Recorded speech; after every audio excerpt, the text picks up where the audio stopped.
Welcome to Season 5 of the Agile Brand with Greg Kihlstrom, where we talk with enterprise and technology platform leaders about the people, processes, and platforms that make marketing and customer experience successful, scalable, and sustainable. This is what creates an Agile brand. I'm your host, Greg Kihlstrom, advisor and consultant for Fortune 1000 marketing and CX leaders and teams as principal and chief strategist at GK5A, and best-selling author, keynote speaker, entrepreneur, and Agile certified coach. The Agile Brand podcast is brought to you by TEKsystems, an industry leader in full-stack technology services, talent services, and real-world application. For more information, go to teksystems.com. To sign up for the Agile Brand newsletter and get the latest insights and articles on marketing technology and CX, or to purchase a copy of my latest book, House of the Customer, go to gregkihlstrom.com. You can also find all my books on Amazon and other retailers. And now on to the show. According to Gartner, only 6% of chief sales officers are extremely confident about their team's ability to meet or exceed revenue goals. This lack of confidence has a ripple effect throughout an organization, especially between the RevOps and sales teams, who each believe they hold the best strategy to meet quota. Because of this, RevOps and sales teams often interact like vinegar and oil. They don't mix well, and they struggle to see eye to eye. How can we repair this relationship and encourage collaboration between the two departments? Today, we're going to talk about strengthening and, in some cases, repairing the relationship between RevOps and sales teams to drive revenue and re-energize sales teams. To help me discuss this topic, I'd like to welcome Xactly's Bayley Fesler, Director of RevOps, and Annie Jones, RevOps Business Partner. Bayley and Annie, welcome to the show. Thank you for having us. Yeah, hi. Yeah, looking forward to talking with you both about this. So why don't we get started with each of you giving a little background on yourselves and then a little bit of background on what Xactly does. Sure. I'm Bayley Fesler. I'm the Director of RevOps here at Xactly. I've got about 10 years of experience in Rev and Sales Ops. I started my career at Marketo and stayed through their journey onto Adobe. And it all have hit a year at Xactly in September. And here I look after our quote to cash teams, the business partner organization, as well as sales comp and strategy tied to all that. Yeah, my name is Annie Jones. I'm the Revenue Operations Business Partner here at Xactly, which means I pretty much partner with our sales leader on a very wide range of things, but primarily I'm just focused on making sure that the business runs efficiently and smoothly. I have about 5 years of revenue operations experience. I joined Bayley at Xactly about, 7 years ago now. And prior to that, I actually worked in public health. So yeah, Xactly is the leader in intelligent revenue solutions. Xactly's comprehensive intelligent revenue platform leverages a data-driven approach and providing timely insights across the entire sales performance management value chain. So we help support sales planning to execution, compensation, forecasting, and we optimize across all parts of that cycle. Great. Well, glad to hear both of your backgrounds. And so let's get started and talk about a few ways to strengthen that relationship between RevOps and sales that I mentioned at the top of the show, and to strengthen it to the benefit of all, as well as the business itself. So let's start with the go-to-market strategy. Many organizations have a fractured approach where sales, marketing, customer service, customer success are all kind of moving at their own paces. What kind of challenges does this bring to organizations? Sure. I mean, this is definitely something I've seen in my experience in RevOps, but I think, when you think about the organization, all of these things really work together if you zoom out and look at the sales process overall. But so often, like you said, they're really siloed and focused on their own agenda and their own goals. And that can create a really fractured system where you may have a lot of success in one part of the business, but you don't elsewhere. And unless you're all working together to solve that, it doesn't really work. So I think we see all the time, sales can't be successful without pipeline, right? And so we need to pull in lead gen, we need to pull in marketing, and we all need to be working together to create enough pipeline so that then that can carry through to sales. And then sales needs to set up a healthy customer relationship and transition into the customer success org. So unless we're all talking to each other and we're all doing that together, you're really not going to feel a nice, seamless process throughout it. Yeah, and I'd just add that really taking that lens of the customer's journey with Xactly throughout the process end to end, whether that's the sales process, the marketing process, the customer success process, that tends to help the business look at things holistically. Because as you know, signing on the customer is just the beginning. Yeah. So we're going to talk about some specific ways to get more aligned in a minute. But first, let's talk a little bit about, what kind of benefits. We talked about the silos and some of the challenges. What kind of benefits can these teams gain when they are in alignment? In other words, what's at stake here? Yeah. So it's interesting when you have that holistic approach and you're looking at things as they move through the process, it's really helpful to get that data and start to pinpoint, like, do we have a timing gap from our inbound leads to when they get delivered to lead gen? Do we have an issue where maybe we're not engaging our customers as early as we should be when they're coming up for renewal? So when you're looking at all those pieces and bringing those departments together, it becomes like less of a finger pointing blame game, and everybody becomes more invested in the success of the customers and the customer's experience with Xactly. I think too, more voices in the room and these different perspectives can bring new ideas and new ways of doing things that you might not have thought of sitting in your seat and with your unique perspective.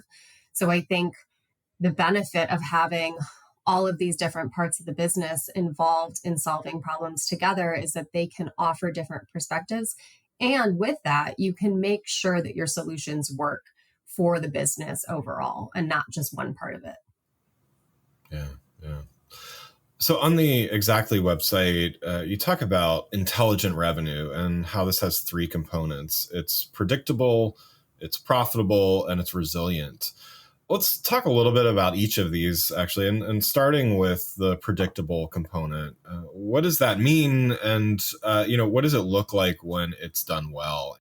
Sure. I think predictable to me means that there's data behind it. You can't, especially I work with forecasting, and you can't just come up with a number. You have to figure out what your business is telling you in order to get there. So you should be looking at trends over time. You should be looking at historic data and trying to predict where you'll end up. We always say forecasting is an art and a science, because the science part is that data and the art is really your knowledge of the business, your gut feeling about what's going on with your deals. But you have to have that science piece. And then I think as well, it's important to have process behind your sales plays or your deal cycle, because if you can replicate a successful process, that will create a more predictable outcome than if you are doing it ad hoc each time. Yeah, my whole description for RevOps really falls back to people, process, and technology. You can have the sales teams, you can have a forecasting tool in place, but if you don't have a standard process behind it that's customized and fit to how your business runs their sales organization, the tool will fail every time. So that I would just double down on process and having a process in place and everyone speaking the same language when it comes to forecasting is everything. Yeah. So let's move to the second component here of intelligent revenue, and that's being profitable. So how would you define that, and what does it look like when this is done well? Yeah, so profitable to me means, not just hitting your revenue targets, but really like setting up your incentives and metrics to have healthy revenue. So we're not competing on price. We sell solutions that add value to organizations, and we want to make sure that in our sales cycles, we've proven that value. And with that, we include a lot of components, in our own comp plans that incentivize behavior of like positioning multi-year deals, positioning contract structures and payment structures that are more beneficial for our revenue stream and that flow. So it's kind of tying the sales process and setting the right incentives to make sure that you're having profitable, well-structured sales transactions. I think building on that too, when you speak to process, I think from a RevOps perspective and somebody that's very focused on ensuring that our processes are streamlined, I want our sales team to spend fewer resources and less time on actually the deal itself and closing the deal. I want the deal value to be greater than the time spent and the resources used to close the deal. Before we continue, I wanted to share a key strategic resource that a majority of the Fortune 500 are already aware of. Finding the best technology, business, and talent solutions is not easy. With business demands and competitive pressures mounting, you need to be able to design, deploy, and optimize your technology to provide leading customer experiences while driving business growth. Those of you that have been listening to this show for a while know that this podcast is brought to you by TEKsystems, a global provider of technology, business, and talent solutions for more than 80% of the Fortune 500. TEKsystems accelerates business transformation for their customers. Whether you're looking to maximize your technology ROI, drive business growth, or elevate customer experiences, TEKsystems enables enterprises to capitalize on change. Learn more at teksystems.com. That's TEK systems.com. Now let's get back to the show. And so the third component of intelligent revenue is resilience, and certainly not last but not least. And so, how would you define that? And what does resilient look like when it's done well? Sure, I think there's a couple pieces to that. When I think about our sales org, I want them to have a healthy, diverse pipeline. I don't want any reps, quarter, or month to come down to one deal, because that is not a resilient organization. That's not a resilient pipeline. You are banking on one thing, and if that falls through, your quarter is probably not looking very great. So I think it's ensuring that you have a healthy pipeline. You've set up your sales org for success. And I think too, from a RevOps perspective, we're always thinking about scale.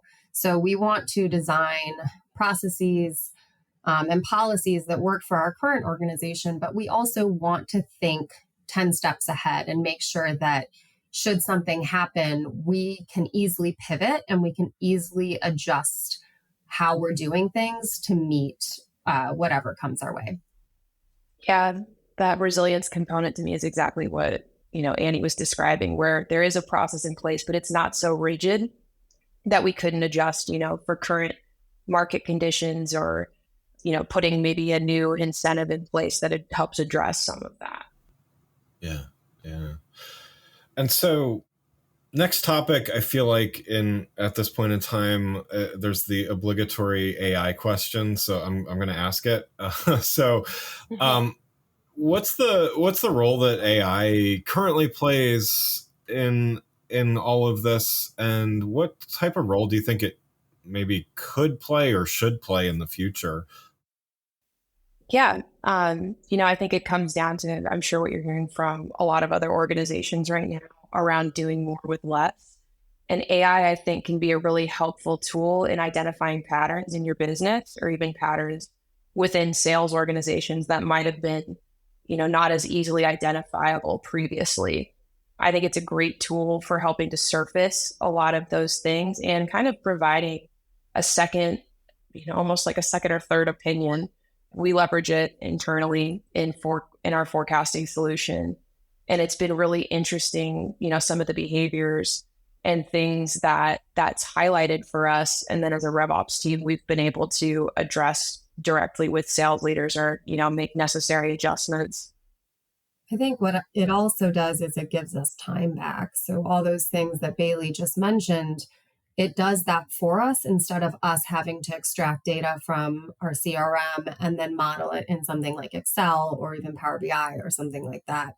It's doing that work for us so that we are looking at these metrics and we are just presented with the data and we can analyze and react to it and we can spend all that time that we save doing different things. Yeah, completely agree. What about incentive compensation? Can you talk about the impact that this has on everything we've kind of talked about? Sure. I think, that drives competition and motivation for our sales teams. We have plenty of situations where, with our tool, your sales reps can see what they stand to make on a deal and how different behaviors can adjust that amount.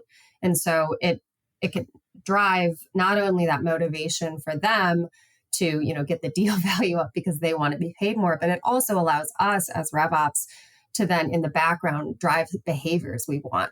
We can model our policies based off of that, and then we can drive the right behavior that we want to see from our sales team. Yeah, and I think that's a component that can get overlooked sometimes in incentive compensation, like obviously having that transparency and making sure that your sales reps are paid accurately is a huge, huge component because, that doesn't happen a lot of the time if an organization is doing things manually via a spreadsheet. That just, we're humans and we make errors. Right. But the component that I think is really valuable is all the data you get out of that. You might have one idea to structure a compensation plan a certain way that has unintended impacts. I think Chris's book, his first book is titled Game the Plan, and that's exactly what sales reps do. So it really helps make sure that you are driving the right behavior you want for your organization for those overarching go-to-market goals and strategies. Yeah, makes sense. Well, Bayley and Annie, thanks so much for joining the show. I've got one last question for you each before we wrap up. You've both given a lot of great advice already for this relationship between RevOps and sales, but what's maybe one final piece of advice you'd each have for organizations that they know they have this gap, they know there's a challenge, with their RevOps and sales teams, but maybe not sure where to start? What's something that they can do today to make a first or next step towards making this a stronger relationship? Yeah, often that RevOps sales relationship can be a contentious one, but I think a good starting point is, like Annie's role, for example, aligning with your sales leader. And if things are in a bad spot, just having that conversation of, we have the same goal. When the company succeeds, when sales succeeds, we all succeed. And kind of, if you can start from that baseline and really give the why behind some of the policies or things a RevOps team is trying to implement, when you work together, you can really come up with, even better solutions than a siloed RevOps team. Yeah, I agree. I think, for me, it's just about talking to each other and listening to each other and meeting consistently. I think a lot of times people just want to operate on their own, but it's really important to take that time to intentionally build that relationship, even if it means you just meet for a half hour with your RevOps leader and your sales leader every week. And then I think, you also have to come to the table willing to listen. Sometimes RevOps thinks we know how everything should be done, and sales thinks they know how everything should be done. And I think you have to humble yourself a little bit and realize that both perspectives are really valuable, and you should be able to take what you need from each other and work, like Bayley said, as a team, because at the end of the day, our goals are the same. Yeah. And I think one of my favorite things to say in regards to that, like Annie and I aren't in closing roles. I'm not having to do that negotiation with a customer directly. So having an appreciation for that, while helping set some of those boundaries and incentives, it's worked really well here. Yeah, that's great. Great advice. Well, again, I'd like to thank Xactly's Bayley Fesler, Director of RevOps, and Annie Jones, RevOps Business Partner, for joining the show. You can learn more about Bayley and Annie and Xactly by following the links in the show notes. Thanks again for listening to the Agile Brand with Greg Kihlstrom podcast, brought to you by Tech Systems.